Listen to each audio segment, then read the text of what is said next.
Philip Kennedy Johnson, Becky Cloonan, Michael W. Conrad, Daniel Sampere, and Michael Avon Deming continue their fun action adventures as Superman comes face to face with an eldritch sleeping god that leads to tensions building between Atlantis and the US, while Midnighter finalizes his plans to move against Andre Trojan in the present, as the man intends on starting his human holocaust and ring in the era of the robot.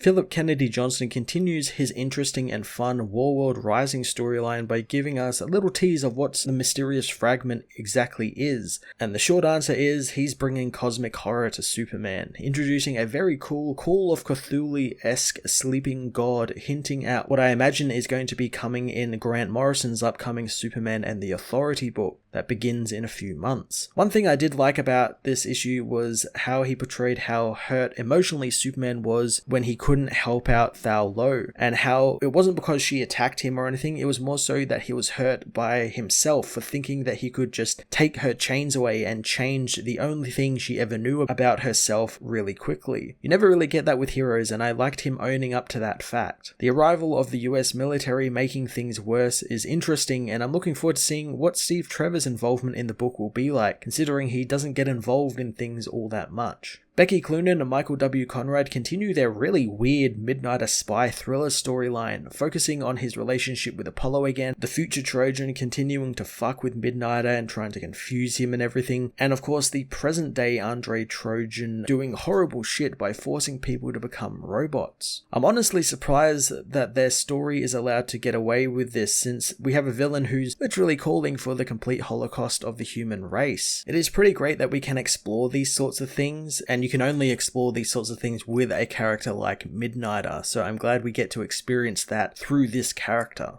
Daniel Sampere and Michael Avon Deming continue their just amazing artwork that definitely lives up to the title of Action Comics. I love Daniel's sense of scale and scope throughout this issue, like his spreads depicting the cosmic god's necropolis, and as to keep with continuity, I like that he had Superman use his heat vision like a torch in a dark room, much like how Scott Godlewski did in the recent Superman issues. Michael Avon Deming continued his just absolutely weird artwork that is an absolute joy to look at. I know a lot of people probably won't like it, but I really like that it's just weird and just strange looking, and again it's got some great 60s era spy inspired page layouts with winding tunnels and kaleidoscope backgrounds that just sort of make your head spin when you look at it, and it makes perfect sense given the whole time travel time loop story. Action Comics issue 1032 was another awesome, action-packed, and weird series of stories that introduced some very awesome cosmic horror elements to Superman's story, as well as even getting weirder with Midnighter and his time loop assassination storyline. I'm going to give this issue a 10 out of 10.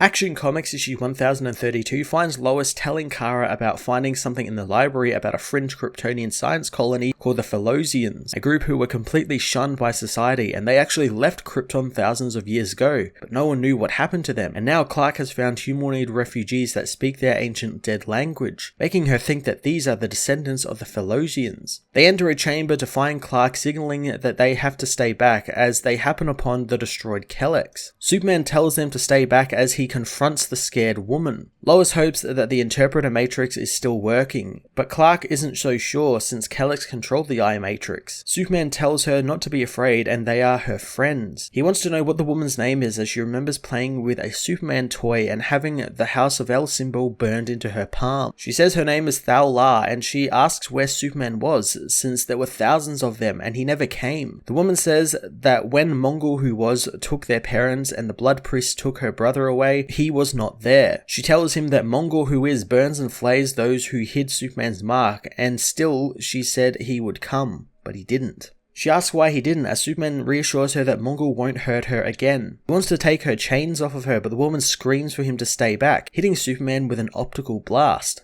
Thal says that she didn't mean to do that, as Lois comforts her, reassuring her that she will be fine and that she can keep the chain until she is ready to take it off. Below the oceans, Volko learns the fragment they found from the ship has been named Genesis by their scientists, since it's older than their tests can recognize and doesn't match any known substance on Earth, meaning it's older than Atlantis. The scientist says that the energy it holds is equal to that of a star, and the energy they have converted from it already is enough to power Poseidon for years. The man knows, as well as energy, it gives people visions of a sleeping god. Volko knows that Mark doesn't look well as there is an explosion, with Volko asking what lies beneath them, learning it's an isopod burrow, and the beasts below must hear the sounds as well. Volko asks what he hears, learning that Mark can hear the god's dreams and he's been sleeping for so long, and he now dreams of them. Mark transforms into a mutant monster as he screams that they are whispers within his dreams. Kara meanwhile reboots Kellex as Lois notes her husband is awfully quiet. Clark says that he hates seeing these chains on Thal-La, but he shouldn't have tried to take them since they need her to trust them. Lois knows all she knows is violence and abuse and doesn't understand kindness, but she will come around. Clark knows Lois connected with her, so Thal will trust her first. Lois knows that she will stay with the woman, as Clark knows he thinks Mongol is dead, thanks to what Thal-La said about a Mongol who was and one who is. He also remembers how there was something more in the Warzoon's voices, like there was more devotion and fear, maybe meaning they answer to someone else now. Superboy wonders about the timing of this, since Kandor is attacked and suddenly a handful of refugees come to their doorstep with stories of enslaved Kryptonians on Warworld. Clark had considered it, knowing it could very well be a trap, but what if the Phalosians are what they seem and there are more enslaved on Warworld, wondering if it matters if it's a trap at all. Clark knows that it doesn't, so later he goes to see Batman in Gotham, talking with Bruce as the hero takes down some bank robbers. Clark says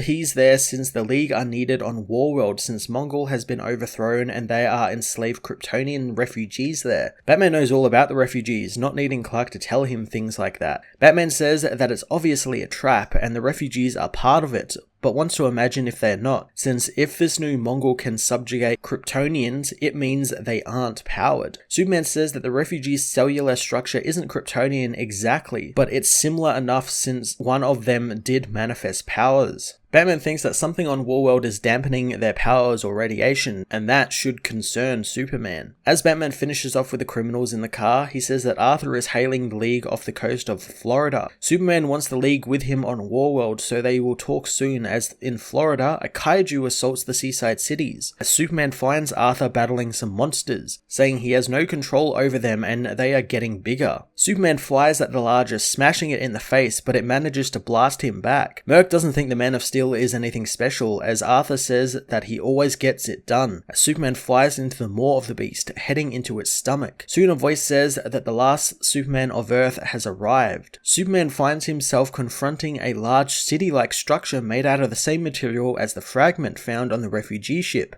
The voice says that he has awaited Superman's coming since before the stars were lit in the sky. Superman learns that the city is called Necropolis, a place where Superman will be soon. Superman notices some familiar markings on the buildings, learning that they tell the story of one who is gone but must return, and he whose vision was only matched by his madness and strength and wrath. Superman asks who the voice is and why he is seeing this, learning the voice is just in his dreams, as are the monsters he's fighting, and someone is awaiting the Superman of Earth, and few will play a great role in his story. Superman doesn't know what any of this means, but knows this isn't real as he is snapped out of the illusion, using his ice breath to freeze the monster from within. With the monster dealt with, Aquaman calls all his forces to drive the smaller creatures back into the ocean, as Superman flies out of the beast's mouth, telling Arthur that the fragment did this, and it's more than an energy source. Before Superman can tell him they need to take it elsewhere, Steve Trevor and the US military arrive, demanding the Atlanteans hand over the dangerous materials they took from the ships that crashed. Merc says that Arthur is no longer the ruler of Atlantis, and humans don't rule them either. Steve says without Superman's help, thousands of American lives will be lost, so whatever they have down in the depths, they need to contain or control it, since the ships crash in US waters. Superman tries to tell him that no side has the means to contain this fragment, but Arthur meets Steve's threats head on, saying that US waters might mean something to others, but not to Atlanteans.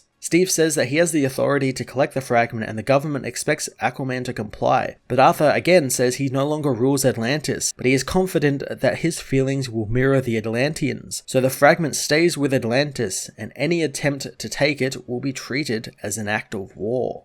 Elsewhere, Apollo feels the sun on his face as he leaves his apartment and Lucas to sleep. The future Trojan's voice knows that Apollo won't give up on Midnighter, but Lucas has a better relationship with Trojan's current TV appearances now than he does with Apollo, thanks to spending all his time with him. Trojan knows that Midnighter is obsessed with him, and no matter how he frames it, this is an affair. Lucas knows that Trojan wishes they were having an affair as he gets up and dresses, saying that Trojan spent much of his time as a robot, so he has forgotten what a relationship is, and probably never knew what one was anyway. Trojan says that he never needed one and he can process emotions and analyze it to see how people do it. Midnighter knows that his love for Apollo isn't something that can be qualified by the like of logic and math, and he won't qualify it since it's a secret bond that only two of them share, and if their love was dependent on outside approval, they wouldn't exist. Opening a door, Midnighter is told that he wants to mate for life like some lowly animal is a rudimentary part of his fleshy programming. Midnighter knows that Trojan doesn't understand love is only the first part of his problem, and he is the second. At Trojan Solutions, the present-day Andre Trojan is shown a prototype of the boom tube his scientists have reverse engineered from Mr. Miracles. Trojan is happy that the riddle of the mother box has been solved, and he is told within 10 years their Warworld collider will be made, and they will be able to refine the slag of Warworld into neurodium in both military and optimized grades. Trojan finds that perfect for their mission, knowing killing off organic life after the material has been made will be easy and swift, and even the metahumans will be destroyed, and soon all his acolytes will possess the same supercomputer that he has. Walking through the lab, Trojan knows that it's time for their frail bodies to come to an end, and he wishes to start trials soon, shocking the doctor that he learns that Trojan will pick one of them to outfit with a chip, and he will take control of their bodies and pass his essence into the new body, and if the doctor is lucky, it might even be him. In Ecuador, Midnighter arrives at Chimborazo Peak, telling future Trojan that this time his plan will work, and he followed all instructions in the letter he left himself in the past. Trojan wonders about the other Midnighter not contacting him, so Midnighter says he's busy on Warworld saving Superman. Midnighter releases a communication drone which speeds into space towards Warworld. Trojan wonders who will find the package, be it Midnighter or maybe even another different Midnighter, but Lucas doesn't know since it hasn't happened yet. Trojan knows that that's the problem and this is all just a loop. Midnighter knows that and knows that he is about to close that loop for good since he's found the solution. Trojan finds Lucas's determination cute, but he needs to remember that he said that before, wondering how many times he's actually repeated the pattern. Midnighter knows that he knows what he's doing, but Trojan knows it's too difficult for someone like him to wrap his head around. But maybe Lucas is right and he can alter the events of the future, wondering how many Midnighters are stuck in this cycle like hamsters on an ever-spinning wheel. Lucas hopes they aren't stuck with a Trojan inside their head as the present-day Andre Trojan looks over the grotesque man and machine melded monstrosities his scientists have made, finding them to be brilliant. The scientists say that the pain is still an issue, but once they get the chrysalis up and running, it will be perfected. Trojan is amused by the monsters, turning talk over to their guest Mr. Miracle and how he has served his purpose, so the scientist says that he will euthanize him, which Trojan finds a shame since he could have been one of them. Charlo Norman meanwhile knows a good escape is calculated and crafted, but a great escape also involves greater risk, like death. As a nurse with poison comes to kill Mr. Miracle, the hero knows that normally he likes to have a plan and not rely on cheap tricks, but sometimes you have to keep working on what you've got, and sometimes it takes a miracle.